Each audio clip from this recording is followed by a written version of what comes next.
The Grand Synod of the Ethelgardian Empire did not scream when the anomaly appeared. They did not panic, nor did they scramble the fleets in a chaotic frenzy of fear, for they were the masters of the Cygnus Arm, the architects of the Starlight Lattice, and the inheritors of 1,000,000,000 years of stellar refinement. Instead, the High Chamber, a colossal dome of translucent, singing crystals suspended in the upper atmosphere of their capital world, fell into a heavy, contemplative silence, the kind of silence that precedes a judgment of execution. The atmosphere within the chamber was thick with the scent of ozone and the pheromones of high anxiety, masked poorly by the sterile filtration systems that hummed beneath the floor, maintaining the precise mixture of gases required for the Ethelgardian physiology. They were tall, slender beings, their skin the color of polished obsidian, draped in robes of shifting light that reflected their emotional states, though now almost every robe in the grand amphitheater had turned a dull, muted gray of uncertainty and disdain. In the center of the room, projected by the hololithic emitters that drew power directly from the planet's magnetic field, hung the image of the intruder, a vessel that had dropped out of superluminal space with the grace of a falling stone, defying the elegant physics of warp dynamics that the Ethelgardians held as sacred scripture. It sat there in the vacuum at the edge of their home system, motionless, ugly, and inexplicably dense. High Archon Xylthos, his cranial ridges throbbing with a mixture of headache and annoyance, gestured with a four-fingered hand toward the projection, his voice resonating through the crystalline acoustics of the chamber with a tone of practiced mockery that hid his underlying unease. He looked down upon the assembly of generals, scientists, and diplomats, his eyes narrowing as he scrutinized the crude geometry of the human vessel. It was a block. There were no sweeping curves, no nacelles glowing with the Cherenkov radiation of refined antimatter, no solar sails catching the photon streams of the local star, and no evidence of the intricate fractal plating that characterized the ships of the civilized races. It was a perfect, featureless rectangular prism of matte black material, scarred and pitted by micrometeoroids, resembling nothing so much as a brick thrown through a window of delicate glass. To the Ethelgardians, who believed that function followed form and that ugliness was a symptom of moral failing, the ship was an affront to the senses, a primitive artifact that had no business traversing the dark void between the stars. It looked heavy, dead, and morbid. "A coffin," Xylthos declared, the word dripping with venomous amusement, causing a ripple of laughter to spread through the lower tiers of the Synod where the fleet admirals sat in their shimmering armor. "The primitives have finally achieved faster-than-light travel, and they send us a coffin to announce their arrival. Is this a diplomatic envoy, or have they simply launched a funeral barge into the wrong sector?" The laughter grew louder, a release of tension that had been building since the sensors first detected the displacement of mass at the system's edge. But General Vorn, a scarred veteran of the border wars with the silicate hives, did not laugh. He stared intently at the telemetry scrolling rapidly alongside the image of the human vessel, his mandibles clicking softly in a rhythm of calculation. The sensor readings were nonsensical. The mass of the object was immense, far too heavy for its size, suggesting a density that approached that of a neutron star, yet it possessed no gravitational pull that would tear the nearby moons apart. It was an impossible object, a paradox wrapped in a shell of carbon and misery. "It hails us, Archon," the communications overseer announced, her voice trembling slightly as she interfaced with the crude, broadband radio signal that was washing over their sophisticated comms array like a wave of static mud. "Audio only, no visual. The carrier wave is archaic analog modulation over a subspace carrier. It is painfully loud."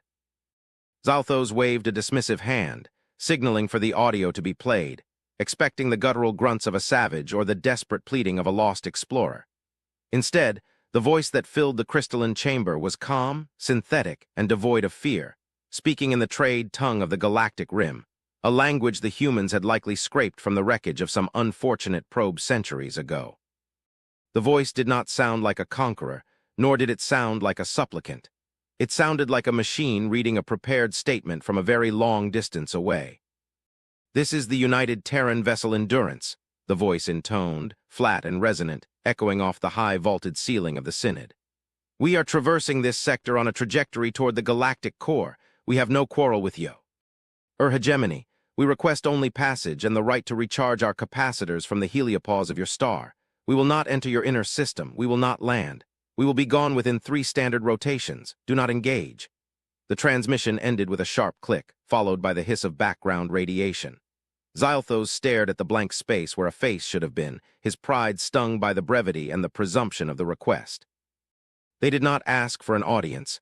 They did not bring gifts. They did not grovel before the masters of the Cygnus arm. They simply stated their intent and demanded non-interference, as if the Ethelgardian Empire were merely a topographical obstacle to be stepped over. Arrogance, Xylthos hissed, his robe flaring a crimson red of anger. They fly a brick through our sovereign space, a vessel that looks like a tomb for their dead gods, and they demand we sit idly by while they leech energy from our sun. They insult our aesthetics, our borders, and our dignity. He turned to General Vorn, who was still studying the readouts with a growing frown. General, what is the analysis of their weaponry? Do they possess particle lances, singularity projectors, kinetic rails? Vorn hesitated, his fingers dancing over the holographic interface, trying to make sense of the void where data should be. The sensors detect. Nothing, Vorn admitted, his voice low. No weapon ports, no shield emitters, no energy signatures consistent with offensive capabilities. It is simply a solid block of high-density matter. It is a coffin, as you said, a heavy, blind, deaf coffin floating in the dark. If we engage, it will be like shooting a rock. The confidence in the room surged. The fear evaporated completely, replaced by the predatory instinct of a superior species faced with a helpless inferior. If the humans had no weapons and no shields, then this was not a negotiation. It was a target practice. It was an opportunity to show the galaxy that the Ethelgardian borders were inviolate, that even the ugly and the primitive could not trespass without paying the blood price. Burn it, Xylthos ordered, leaning back into his gravity couch, a cruel smile touching his lips. Let the Armada use it for calibration. Show them the elegance of Ethelgardian warfare.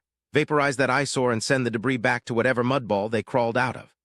The order was relayed instantly, traveling at the speed of light to the fleet stationed at the perimeter, a glorious formation of sleek golden warships that moved like schools of predatory fish. The Ethelgardian captains, eager for glory and amused by the target, brought their vessels around, their graceful, curved hulls catching the light of the local star. They did not bother with formation tactics. They simply lined up, their plasma lances charging with a high-pitched whine that vibrated through the hulls of their ships. On the bridge of the flagship Sovereign Light, Admiral Kales watched the black brick on his main view screen, shaking his head in disbelief. Target lock confirmed, his tactical officer reported. Shields are down on the target. In fact, they never raised them. Kales chuckled. Mercy is for the beautiful, he muttered, quoting the ancient scriptures. Fire! The command unleashed a torrent of energy that could have boiled an ocean. Beams of coherent plasma, focused by gravimetric lenses, lashed out across the void, striking the side of the human vessel with the force of 1,000 nuclear detonations. The Synod watched on the main projection, expecting the flash of destruction, the shattering of the hull, the scattering of debris. The screen turned white with the intensity of the impact, the energy washing over the Endurance in a blinding storm of fire and radiation.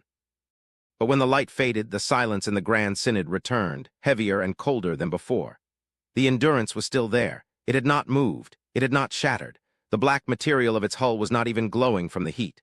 The plasma beams had struck it and simply vanished. There was no dissipation, no reflection, no explosion of kinetic transfer. The energy had been absorbed, swallowed whole by the matte black surface as if the ship were a hole in the universe itself. The telemetry on General Vorn's console spiked, not with damage reports, but with a frantic, confusing reading that made no sense to Ethelgardian physics. The mass of the human ship had increased. It had taken the energy of the attack and converted it directly into density, grounding the violence into its own structure. Report, Xylthos shouted, standing up, his robes shifting to a panicked violet. Why is it still there? Did we miss? General Vorn was pale, his mandibles trembling. We hit it, Archon. We hit it with enough firepower to crack a moon. The energy. It drank it. The hull material is hyperabsorbent. It's not just armor, it's a thermodynamic sink. On the screen, the Endurance remained motionless, a dark monolith against the stars, indifferent to the might of the Empire. Then, for the first time, the block changed. A hairline fracture appeared along the center of the rectangular prism, a thin line of pure white light that cut through the darkness of the hull. It was not a breach, it was an opening.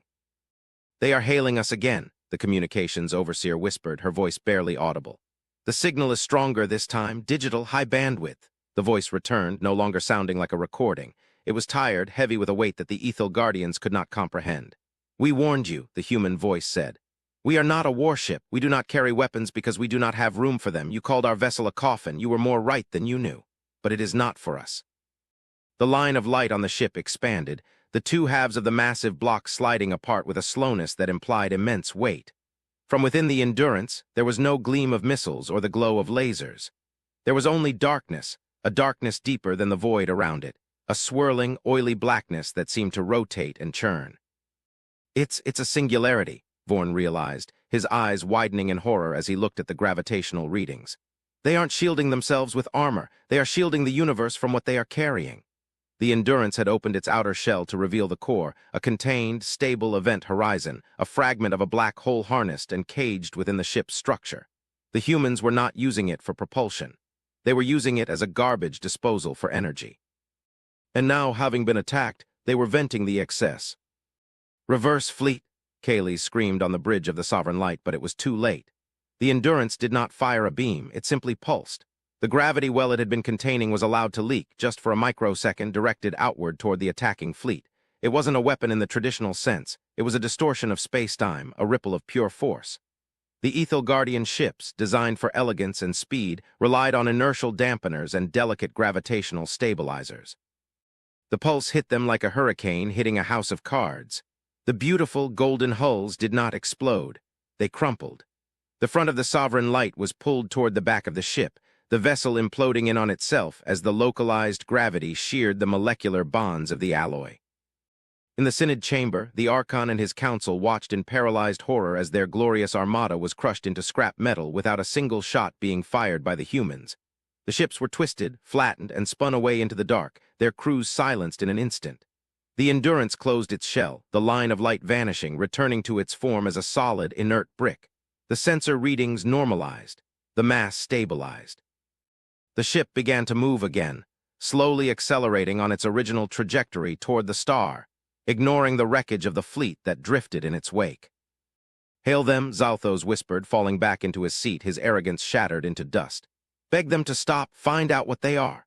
The screen flickered, and for the first time a visual appeared. It was the bridge of the human ship. It was utilitarian, cramped, and dim. Wires hung from the ceiling, panels were rusted. The crew looked exhausted, their uniforms patched and gray. They did not look like conquerors, they looked like refugees. The captain, a man with gray hair and eyes that looked like they had seen the end of the world, stared out at the Ethel Guardian High Council. He did not gloat, he looked sad. "This is Captain Holloway," the human said. "Your attack forced us to vent the containment field. We regret the loss of life. We told you we were not a threat, we are a transport." Archon Zalthos stammered, his diplomatic training failing him. "Transport? You possess the power of a collapsing star. You crushed our fleet as if it were nothing. What kind of monster builds a ship like that just to transport cargo? What are you carrying that requires such defense?" Holloway looked down at his console, then back at the aliens, a look of profound pity on his face. "We aren't carrying cargo, Archon. We are carrying the archives, the genetic samples, the history of Earth, the last terabytes of our culture." He paused, and the silence in the Synod was absolute. "We don't build ships like this because we want to rule the galaxy. We build them because where we come from, the stars are going out. We are fleeing the silence. The coffin isn't to bury us. It's to keep us alive against the entropy that is chasing us." The revelation struck the council harder than the gravity pulse. The humans were not an invasion force. They were survivors. They had weaponized their own survival mechanisms because the universe they inhabited was far more hostile than the petty political games of the Ethel Guardian Empire. The blocky, ugly ship was built to survive the death of the universe, and the Ethel Guardians had thrown firecrackers at it. "We are entering your heliopause now," Holloway continued, his voice heavy. "We will take the solar energy we need to reinforce the singularity containment, and then we will leave. If you wish to follow us, you cannot. Where we are going, your ships would shatter. Your elegance is a weakness in the deep dark. Only the dense survive." The screen went black, cutting the connection. Zalthos sat in the silence of the beautiful, singing chamber, looking at the debris of his fleet, realizing for the first time that the universe was not a place of art and beauty, but a cold, hard place where function was the only god that mattered. The humans, in their ugly, invincible coffin, understood this. And as the Endurance drifted toward their sun, a dark speck against the blinding light, the High Archon felt a chill that no environmental suit could warm. He realized they had mocked the humans for building a coffin.